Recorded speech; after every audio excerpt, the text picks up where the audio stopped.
forces obliterate German cities, Nazi Party functionaries scramble for cover, carrying with them far more than their own worldly goods.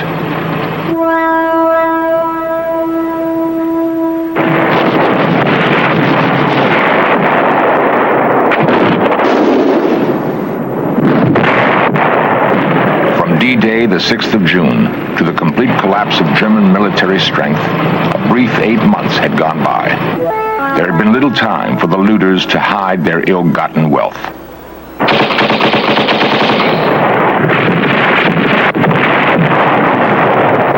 By war's end, hundreds of millions of dollars in jewels, gold, and artworks were being stuffed into strongboxes to be hidden in the most unlikely places. The Plunder set off one of the greatest treasure hunts in history.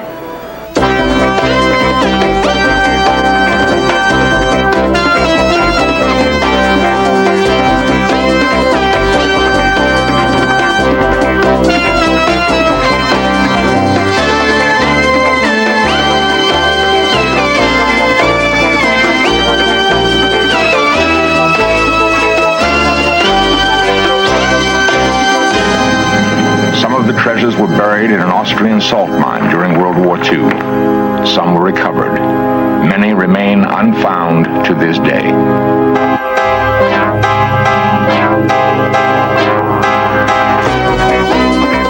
This series presents information based in part on theory and conjecture.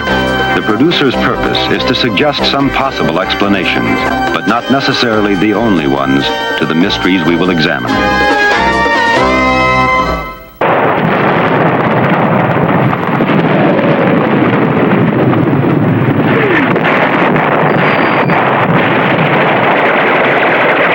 From the east, Russian forces hammered Berlin in the last days of World War II.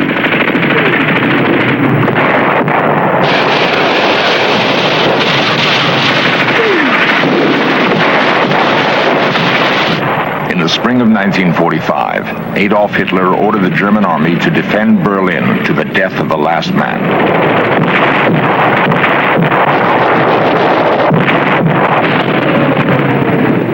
Russian soldiers sealed off Berlin as American troops mopped up the scattered pockets of German resistance east of the Rhine River. In the closing days of the war, every foot of land was paid for with a life.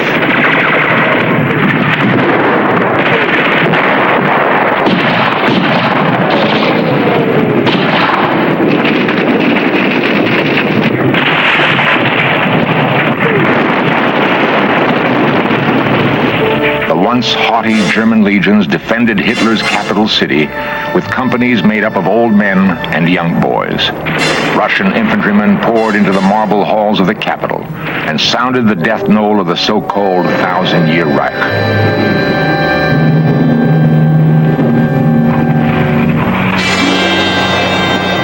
Even as the Allied armies were riding to the Third Reich in Berlin, Hitler's henchmen were scurrying to save themselves. Men like Martin Bormann, the architects of Nazi power for a dozen years, weren't about to surrender or commit suicide as their leader had done. They had access to the plunder of Europe, gold bullion worth hundreds of millions of dollars, and priceless works of painting and sculpture. They snatched what they could and ran for their lives, some to be caught later, others never to be seen again. Their disappearance touched off the greatest manhunt in history and the greatest search for treasure.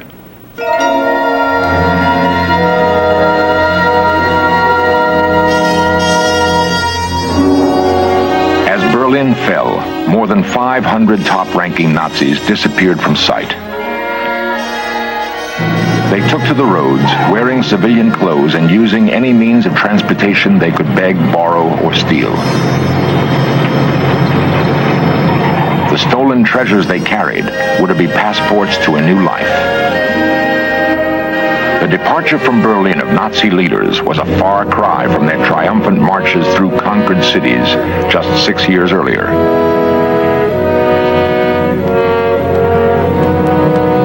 On a spring day in 1940, the streets of Paris played host to a strange caravan. Riding in an open staff car, selected officers accompanied Adolf Hitler on a tour of the City of Light. In less than 8 hours, Adolf Hitler would leave Paris, never to return. Himself a frustrated artist, he would order his troops to confiscate the great art treasures of private and public collections and bring them back to the Third Reich.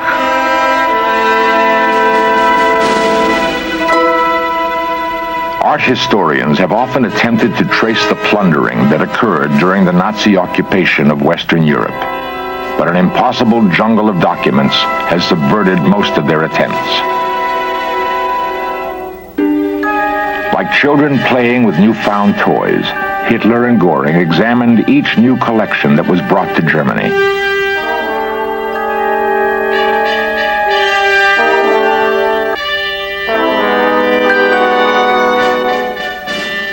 Countless hundreds of millions of dollars in paintings and sculpture adorned the walls of the Nazi Museum in Munich.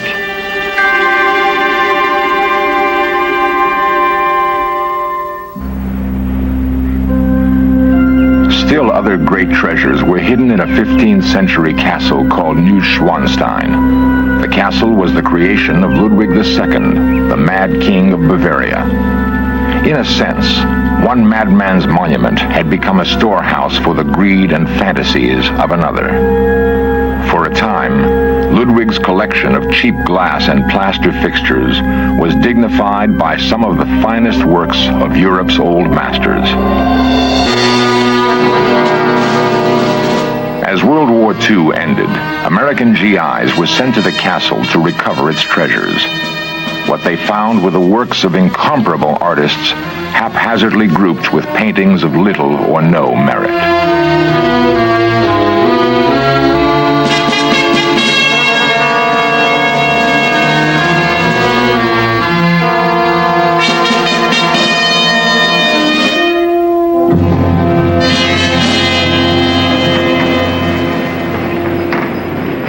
A salt mine had been the Nazi treasure repository.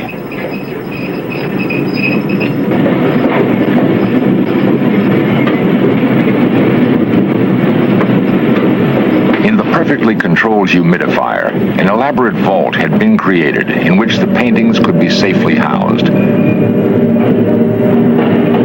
To this day, the salt mine remains.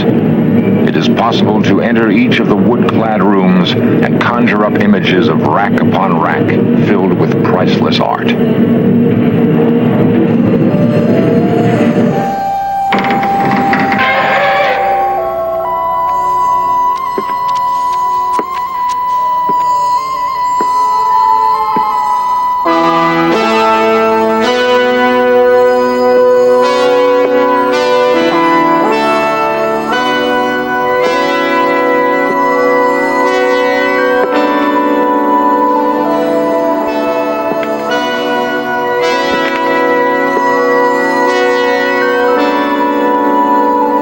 The search for treasure taken from the salt mine was assigned to men like Walter Horn, a German-born art historian who worked with U.S. military intelligence after the war.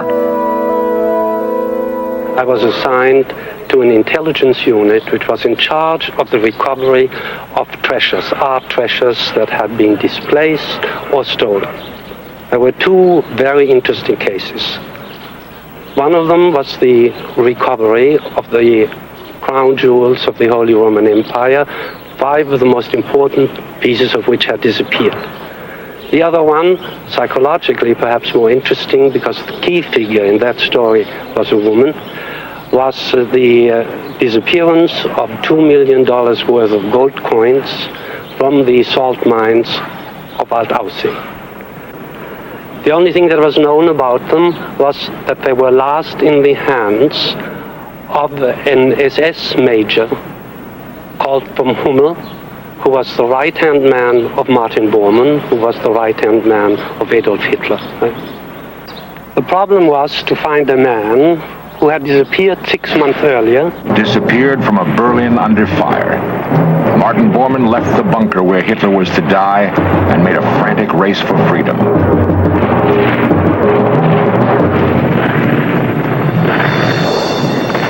Years later, his chauffeur retraced the escape route used by Bormann and his men. As As Russian tanks bombarded the area around the Reichstag, they made their way across the Spree River. In the very center of the city, they took refuge in an underground train station. In the subway tunnel, wearing civilian clothes, they mingled with frightened Berliners, praying that their meager concrete roof would stand up under the bombardment. Once they reached the western edge of the city, they took temporary refuge in a broken ruin, hoping to last out the day. I went onto using the normal methods of searching for a man by trying to meet the people who saw him last and see whether his tracks disappeared or did not disappear. They disappeared. Apparently, the escapees weathered that night in an abandoned building, and the next day set out on a prearranged escape route south. Bormann's face was well known to almost every German. In the chaos surrounding war's end, however, he slipped out of Berlin and made his way to the Alps. After about 2 weeks in the Austrian mountains, including a search in the Alpine huts and a search in sawmills all the way down from the high Alps to the valley of Salzburg, I had come to the conclusion that he was lost. Were it not for the dedication of the hunter, the treasure might have been forever lost. That I had no other choice now than to approach Mrs. von Hummel. At the end of a conversation, rather than interrogation of about 45 minutes, she admitted that she knew where he was and declared her willingness to go and see him and to inquire about the whereabouts of the coins. I left her alone for 3 days, saw her again, and she declared, Lieutenant Horn, I'm happy to report that the coins are in the hands of the Prince Archbishop of Salzburg. I said, this is fine, Mrs. von Hummel, my mission is accomplished. Other pieces of treasure, however, were not found, and years later would become the subject of life and death struggles.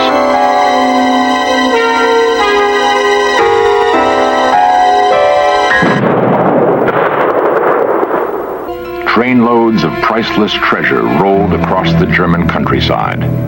Hitler's officers made sure the plunder of Europe was complete. It included the most precious thing of all, humanity. Hundreds of thousands of Jews would be herded aboard Hitler's trains. Many would die of starvation along the way. The trains leaving collection centers throughout Europe were expressions of fundamental Nazi philosophy.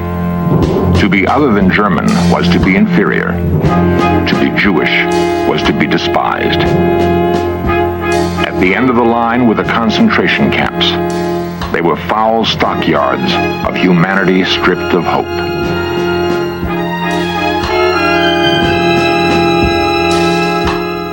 With the Jews, Hitler found the scapegoat he needed to explain Germany's failures between the wars.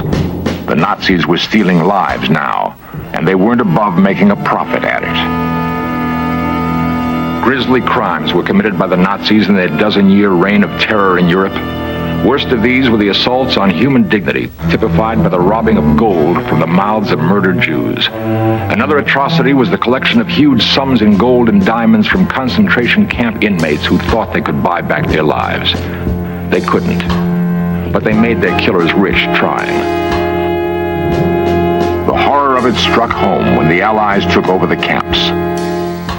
They entered as liberators, but there were no cheering crowds. They beheld instead a tragic spectacle.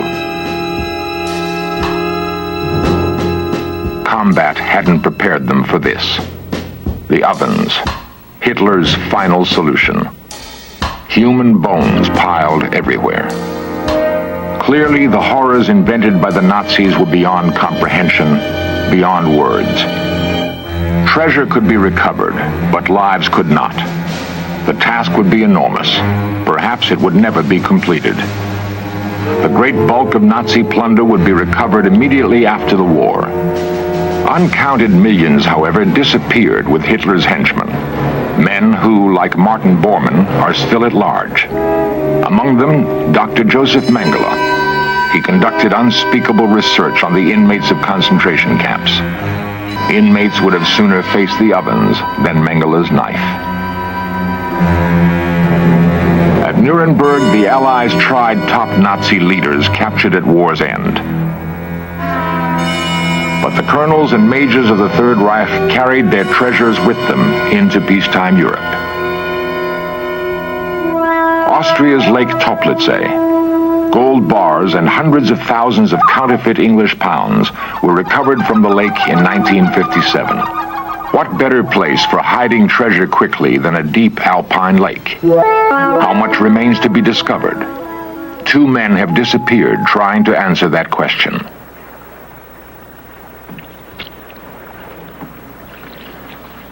The search goes on in spite of the lake's ominous history.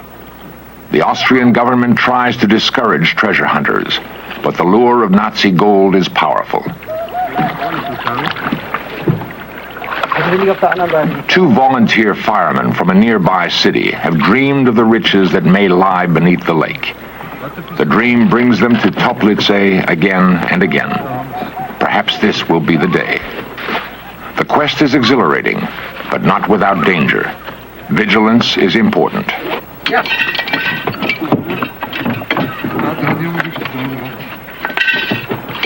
Treasure hunters are optimists, and it is a fine day for a dive.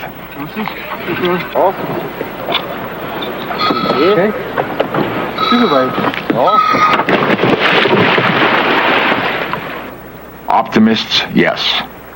But the treasure hunters know other hunters may be abroad. The men who hid the gold were not strangers to killing. Who knows where they are now? The water is deep and cold. It is easy to see how it has kept its secret for more than 30 years.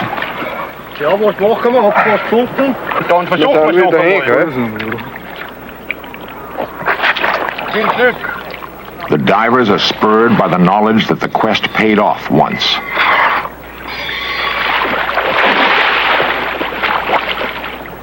There was another time when blood may have been spilled to keep the secret of the lake. The secret was born in 1945. The Nazi hierarchy, not killed outright, was in flight. If they were caught, they might lie their way out of long prison sentences, but not if they were caught with treasure.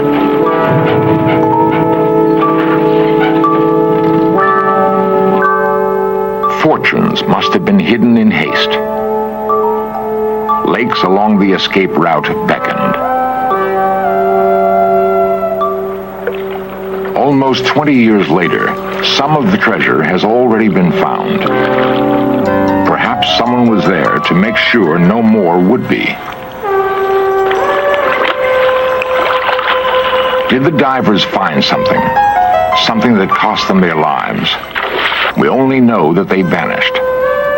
Some think the underground Nazi movement called Odessa was involved.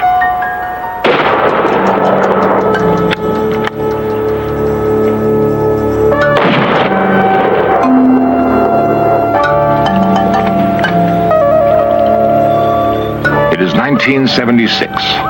No one will vanish on this dive. There will be no treasure either. It is possible that the gold remaining in Toplitzay was moved years ago when its guardians felt others closing in. There are many other lakes and many secret bank accounts.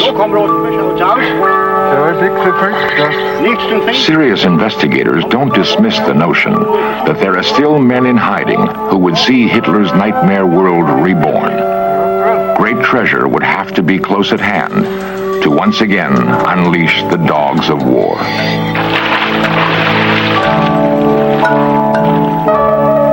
That prospect alone may be enough to drive men to continue the search for Nazi plunder.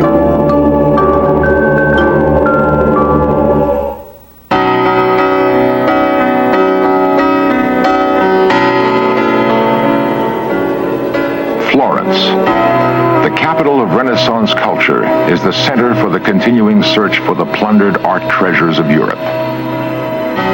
Rodolfo Siviero is the most active of the art detectives. Questi sono tutti documenti tedeschi.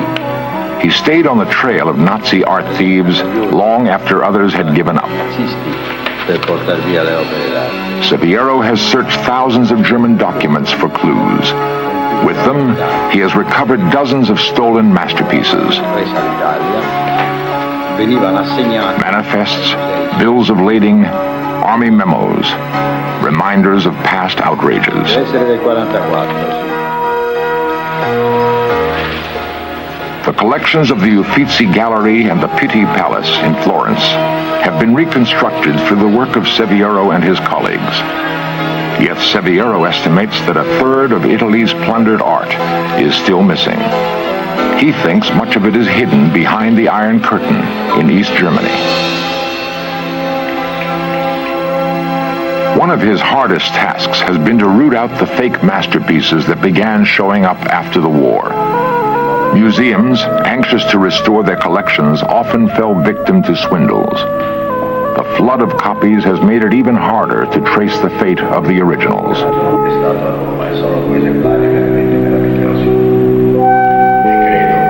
Severo remains dedicated to restoring his nation's art heritage, no matter how difficult the task.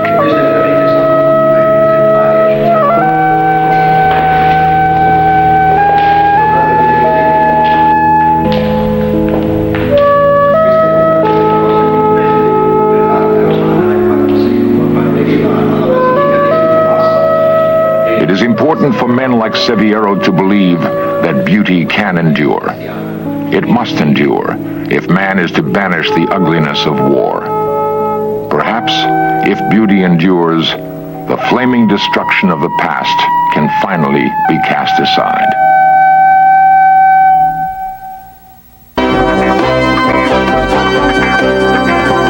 Lost civilizations, extraterrestrials, myths and monsters, missing persons, magic and witchcraft, unexplained phenomena. In search of cameras are traveling the world, seeking out these great mysteries. This program was the result of the work of scientists, researchers, and a group of highly skilled technicians.